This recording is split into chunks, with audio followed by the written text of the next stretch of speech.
In a nation divided by heated debates over power and borders, whispers of federal overreach echo through the halls of Congress. What if one leader's words could reshape the very foundation of democracy? Tonight, we delve into the storm brewing in Washington. Welcome to Worldview, your trusted source for in depth global and domestic analysis. I'm your host, bringing you the facts with clarity and context as we examine the day's most pressing developments from the corridors of power to the front lines of international tension. Before we start, wherever you're watching or listening from, drop a comment, hit like, and subscribe to the channel. Today, we'll continue this conversation in the comments and respond to your questions. The political landscape in Washington is fraught with tension as the White House navigates criticism from within its own party and across the aisle regarding recent statements by President Trump. These remarks have centered on the idea of federal intervention in state-run elections, particularly in areas led by Democratic officials, and the potential for Congress to impose national standards on voting processes. This comes at a time when trust in electoral systems remains a flashpoint for many Americans, still reeling from past disputes over voting integrity. To understand the full scope, let's step back and consider the broader implications. Elections in the United States have long been a state-level affair, rooted in the principles of federalism that allow local governments to tailor processes to their populations. However, President Trump's suggestions introduce a layer of complexity, raising questions about constitutional boundaries and the balance of power between federal and state authorities. Analysts point out that such proposals could spark legal battles, potentially reaching the Supreme Court, where interpretations of Article 1 of the Constitution would be scrutinized. This article explicitly assigns the responsibility for determining the times, places, and manner of elections to state legislatures, with Congress holding a supervisory role only in specific circumstances. Adding to the urgency, these comments arrive amid a resolved but tenuous funding agreement that averted a prolonged government shutdown. Congress has greenlit a measure backed by the president, which temporarily stabilizes operations but sets up a high-stakes negotiation period over resources for immigration enforcement agencies. The House of Representatives approved the bill in a close vote, with a notable crossover of support from 21 Democratic members aligning with the Republican majority. This bipartisan element, though limited, highlights the pragmatic pressures facing lawmakers as they balance fiscal responsibility with policy priorities.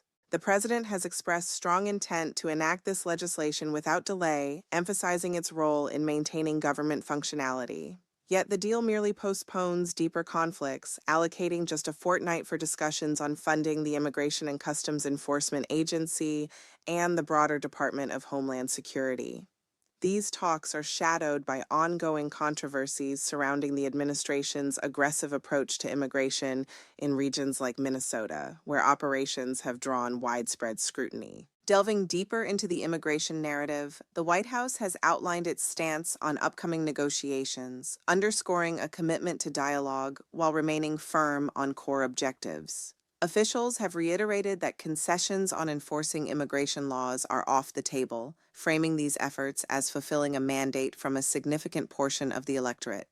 This position reflects a broader strategy to prioritize the removal of individuals with criminal records who are in the country without legal status, a policy that has resonated with certain voter bases but alienated others. This rhetoric follows announcements from the Department of Homeland Security leadership, including Secretary Kristi Noem's directive to equip all federal personnel in Minneapolis with body-worn cameras. This move comes in response to tragic incidents involving the deaths of two American citizens, Renee Good and Alex Preddy, at the hands of federal agents. Such events have amplified calls for transparency and accountability in law enforcement operations, particularly those conducted in urban environments with diverse communities. To humanize the impact, consider the testimony delivered by relatives of the victims during a forum organized by Democratic leaders. One brother of Renee Good shared poignant anecdotes about the lasting effects on families and neighborhoods, describing how these encounters have altered daily life and instilled fear in young children. His words paint a picture of communities forever changed, where the presence of federal agents evokes uncertainty and grief. This personal angle underscores the human cost of policy enforcement, prompting broader discussions on reforming tactics to prioritize community relations and de-escalation. Now, turning to insights from key correspondents, we have perspectives from those embedded in the heart of these developments. From the White House grounds, our Chief Justice and National Affairs expert provides a window into the administration's mindset.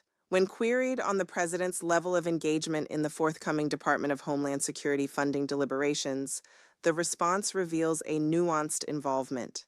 The president has signaled a desire to prevent disruptions in government services, yet he has also maintained some distance from granular policy decisions, such as the implementation of body cameras or specific operational strategies. This selective engagement is evident in the appointment of figures like Tom Homan to oversee activities in Minnesota, with direct reporting lines to the Oval Office. Such structures suggest a hands-on approach to high-profile issues, even as the president navigates the political thorns of interior enforcement. These operations have faced backlash due to fatalities and detentions that affect long-term residents, balancing against the administration's goals of border security and reducing unauthorized immigration, priorities that enjoy strong support among certain constituencies but face resistance in affected states. Exploring the catalyst for the body camera policy, it's clear that public demand for visibility into agent-public interactions played a pivotal role.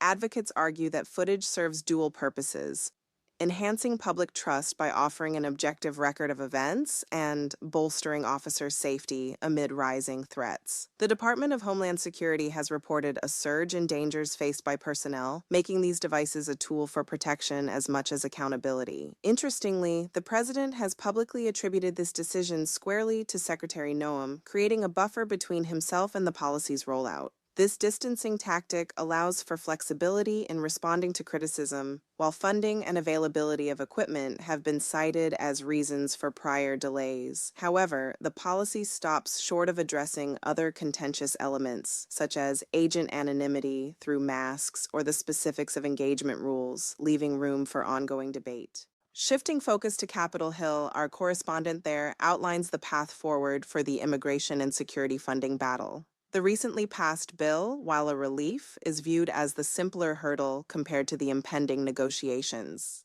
Democratic leaders are formalizing their reform proposals, aiming to dispatch them to Republican counterparts and the administration imminently. This delay in substantive talks heightens the pressure, with finger-pointing over leadership roles adding to the complexity. Senate Republicans, in particular, are stepping back, recognizing the challenge of conceding ground that could limit the executive branch's latitude in enforcement, especially under a GOP-led White House. House Speaker Mike Johnson's comments emphasize a call for good faith participation from state and local officials in Democratic strongholds, urging cooperation to foster safer conditions for implementing federal laws. Yet, even moderate voices within the Democratic Party insist on legislative codification of changes, refusing to accept administrative adjustments alone. This stance could derail any agreement lacking enforceable reforms, illustrating the deep ideological divides at play.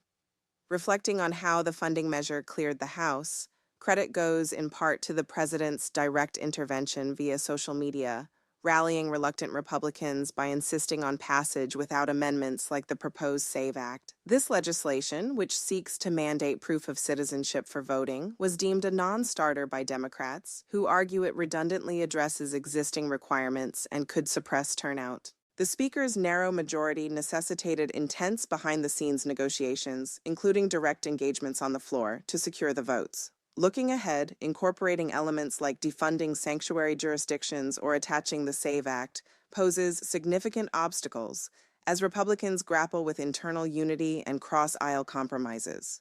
President Trump's recent podcast appearance has reignited discussions on electoral overhaul, where he floated the notion of federal oversight in select states to combat perceived irregularities. Framing unauthorized immigrants as influencing votes illegally, he called for Republican-led initiatives to centralize control, targeting what he described as mismanaged systems in certain areas. Constitutionally, this clashes with established precedents as Article 1 vests primary authority in states. Republican leaders on the Hill have responded cautiously, affirming their preference against full federalization and emphasizing state responsibilities provided integrity is maintained. Concerns about practices in progressive states persist, but the pushback highlights a reluctance to upend traditional structures. Democrats, conversely, have condemned these ideas as authoritarian overreach, urging their GOP colleagues to voice opposition more robustly. Figures like Senate Intelligence Committee members express alarm over potential erosions of safeguards, linking them to broader worries about election fairness in upcoming cycles. The White House press secretary attempted to reframe the president's words as endorsements of the SAVE Act, portraying it as a straightforward measure to ensure voting eligibility. This clarification aims to align the comments with legislative efforts rather than sweeping changes, though the president's history of questioning election outcomes adds layers of skepticism. Historically, Trump's focus on unsubstantiated claims of fraud dates back to previous elections, including suggestions of postponing midterms, later dismissed as jest. Such patterns fuel ongoing partisan friction, with implications for public confidence in democratic institutions. Addressing whether the president could unilaterally pursue nationalization, experts note that constitutional hurdles and potential state lawsuits would likely thwart such moves. The mention of 15 specific states in his remarks doesn't align neatly with nationwide laws like the SAVE Act, suggesting a more targeted intent that could invite further scrutiny. As for congressional reactions, Republicans appear eager to pivot away from this topic, prioritizing states' rights, a core conservative value, and avoiding entanglements that revive past election controversies. Leaders like Speaker Johnson, with his legal background, underscore constitutional fidelity, while pivoting to promote the SAVE Act as a solution to perceived vulnerabilities. The president's fixation on 2020 outcomes continues to influence his rhetoric, intertwined with themes of retribution against perceived injustices. The recent FBI action in Fulton County, Georgia, securing records and ballots under warrant, exemplifies this, raising questions about the probe's scope and timing relative to future elections.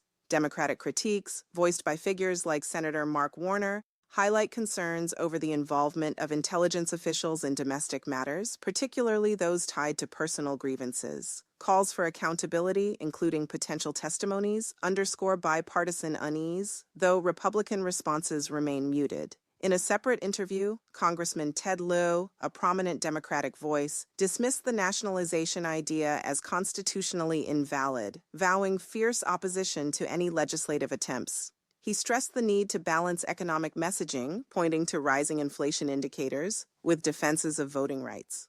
On the funding front, Lieu defended Democratic crossovers as strategic, framing the short-term shutdown of DHS funding as leverage for reforms like banning masks for agents, mandating body cameras, requiring judicial warrants, and ensuring cooperation in investigations. He countered Republican skepticism on timelines by noting their control of the Senate and the president's influence. Shifting to international affairs, tensions with Iran escalated with the downing of a drone approaching a U.S. carrier amid preparations for nuclear talks. Regional allies advocate de-escalation, fearing a broader conflict that could disrupt vital waterways like the Strait of Hormuz. From Tehran, reports indicate Iranian officials' warnings of severe repercussions juxtaposed with U.S. assertions of defensive actions. These incidents, while contained, heighten stakes for diplomacy. Domestically, the search for Nancy Guthrie, mother of a prominent journalist, intensifies with FBI involvement. Timeline details and investigative tools like cellular analysis offer hope, though delays in accessing surveillance footage complicate efforts. Authorities urge public tips, emphasizing the urgency in abduction cases. In breaking developments, President Trump's bill signing event included unfiltered responses on elections, immigration, Ukraine, and more, reaffirming his views on federal involvement and criticizing state practices. His exchanges with reporters revealed ongoing policy pushes, like ending sanctuary cities, and personal reflections on unrelated scandals. As we conclude this examination, the intersections of domestic policy, electoral integrity, and global security remind us of the delicate threads binding our republic. These stories, from Washington's negotiations to Tehran's standoffs, shape the narrative of a nation at a crossroads, demanding vigilant oversight and informed discourse.